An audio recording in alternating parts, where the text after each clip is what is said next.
Hi guys, welcome back here to my channel, Life with Musa. This is where love is spread. If you are tuning in for the first time to this space, welcome. Please do join in the love squad. Remember to subscribe and thumbs up and ring that bell for notifications so that you're notified of the upcoming videos. So today's video is mainly about anxiety versus fear. So I like to call them twins, not identical twins but twins, because they work hand in hand like this. So what is anxiety? Anxiety is classified as something quite big, broad, but I have broken down for you guys. It's basically the response to the unknown. So you're always constant worried about what's coming, what am I gonna face, what's around the corner, and you just, you feel that you're fearful. You are worried about the upcoming event. Yeah. So what is fear? Fear is external danger to the surrounding, meaning that you could be crossing the road and then you just notice there's a car coming to a certain speed and they might not stop in time. So you're fearful of even going to the road. So you just want them to pass by and then you step out into the road. So when you are fearful, you are much more concerned about your surroundings and you are more careful when you are out and about. You cannot actually get rid of anxiety by getting rid of anxiety. Does that make sense? Like, you can't get rid of it. You can't fight anxiety with an anxiety. So in short, you have to just somehow deal with it with your own pace, and it takes time to get rid of it. To be honest, maybe it's even impossible to get rid of anxiety. What I'm trying to say that you cannot get rid of anxiety, it's because anxiety is there to remind us of things that we are doing with our daily things. It reminds us of things that demand our attention. For example, say you are excited for your first date and you're getting ready and you're preparing yourself, so you're all anxious and you're like, oh my god, does this dress look nice, does this lipstick go with the dress? And gents, I'm sure they have their own thing, but ladies are the ones that are most conscious and most anxious about the first date. The other good thing about anxiety, where I was saying that it's almost near to impossible to get rid of it, is because we have that good anxiety whereby we're able to meet our deadlines. You're able to conclude an event, or you're able to finalize a coursework that you were given at school, or you're able to even get off work and run into school to collect your children, doing the runs on time. That's also to do with anxiety, because you're anxious to do something, you're anxious to perform that thing, you're anxious to finish it. So you see, getting rid of anxiety is almost near to impossible. It's actually quite normal to be anxious. The only thing about anxiety, it gets to a level whereby it is too intense, and when anxiety is very intense, it can dominate someone's life. It can become very dangerous, and it can become something that affects someone's mental state. And people with this kind of anxieties, they are even diagnosed by doctors and given medication to help them cope with anxiety. And these kind of people, they're always constantly worried, like all the time, every single minute. They're always worried about what's happening with their life, what is going on with their life, what's around their lives as well.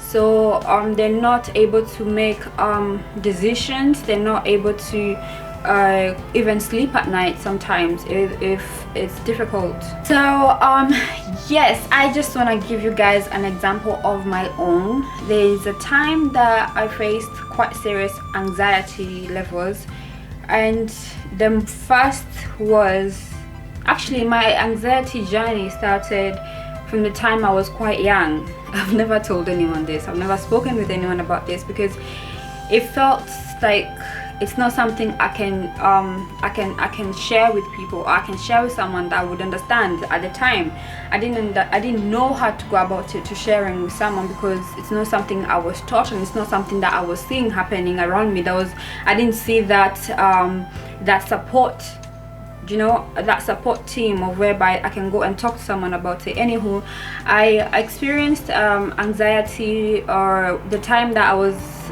I think I was 19 years old, because it was the time that I was going into university. So I joined this country when I was quite I wouldn't say young, but at the same time not too old. So I was around 12-ish. So I joined school, and obviously the whole change of coming from a different country to another country and now joining the system, so I felt I didn't fit in. And it took time, because obviously with the teachers, they could notice that I was not fitting in, so they'll put me into lower graded classes. So that went on for some time, and mentally it became part of me. So I didn't notice that that was exactly what was happening to me. However, when I entered now into sixth form and I went into university, that's when it hit me so hard. Especially at that time is when I lost one of a close family member, and I didn't notice actually fully that I was going into a very deep anxiety level. So I was very down on myself. I didn't believe in myself. I didn't know that I can achieve good grades, because I was not achieving good grades anyway from the beginning, and I didn't know that I can accomplish something great. So even going to university in a big building and seeing people who are like writing notes, understanding what's going on with the teachers, understanding what's going on with their experiments, understanding what's going on around them, it was also quite frightening for me to see that, because it was something that I was not able to keep in trace with.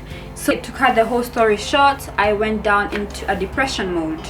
Yeah, I personally did not even know that I was going into depression mode, because I did not know it was depression mode. So I went into depression mode for a whole year. What made me realize that I went to a depression mode is because I became numb and I muted things, and everything became flat for a whole year. And when I came out of that zone, of that place I was in, and I stepped back out, that's when I was like, yo, I was actually in a deep place.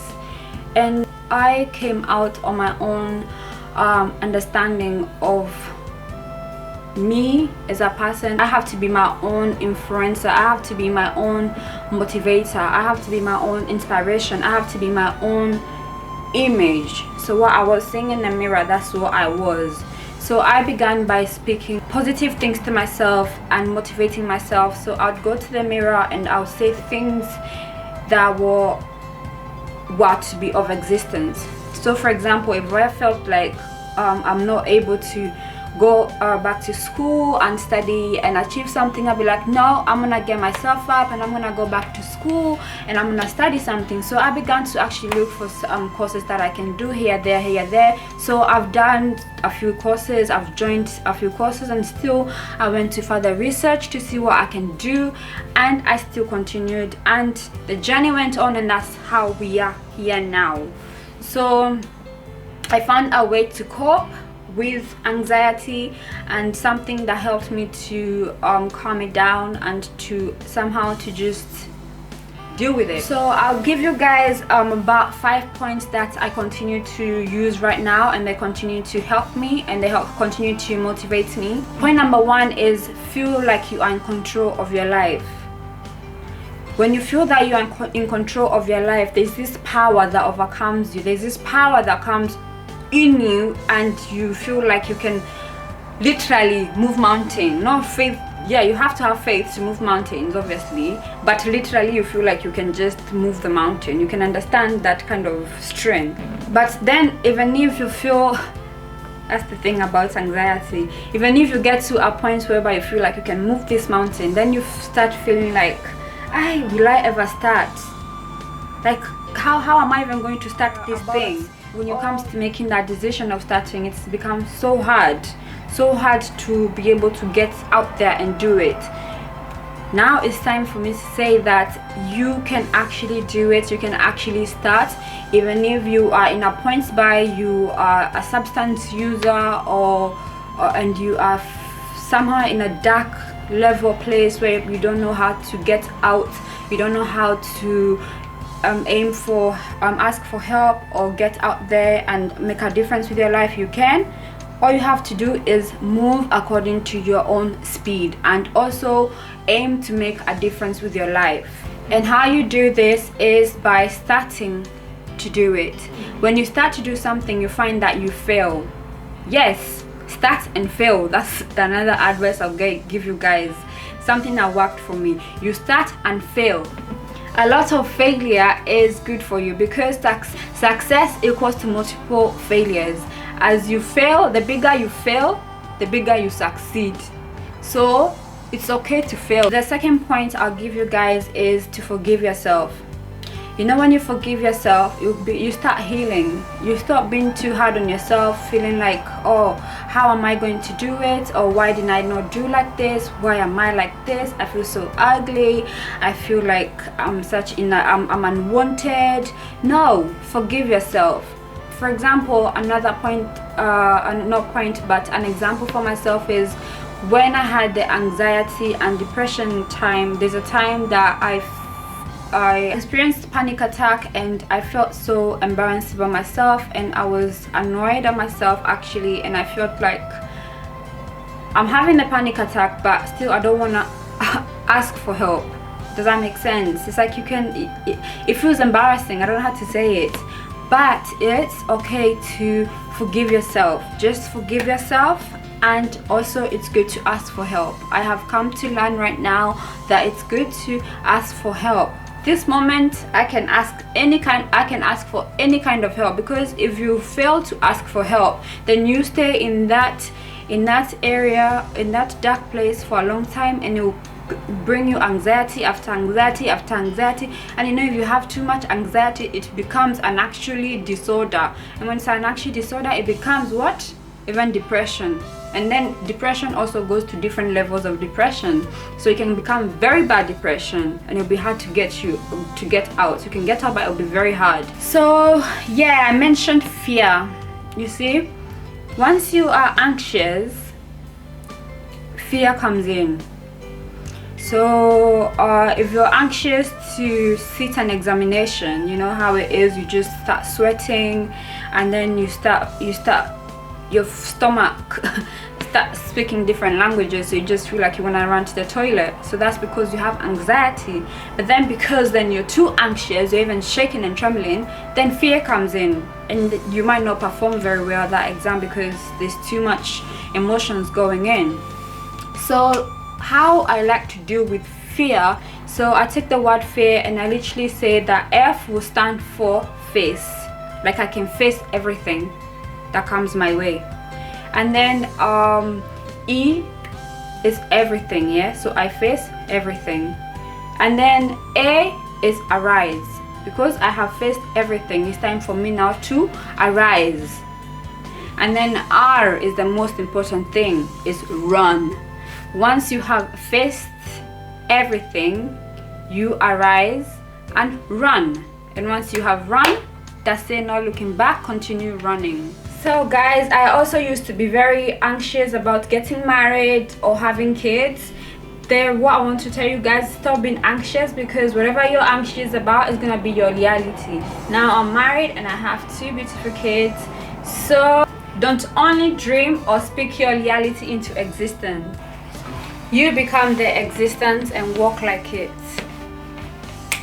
So see you guys until the next video. Thank you so much and remain tuned in. Please give this video a thumbs up, subscribe and comment down below on any.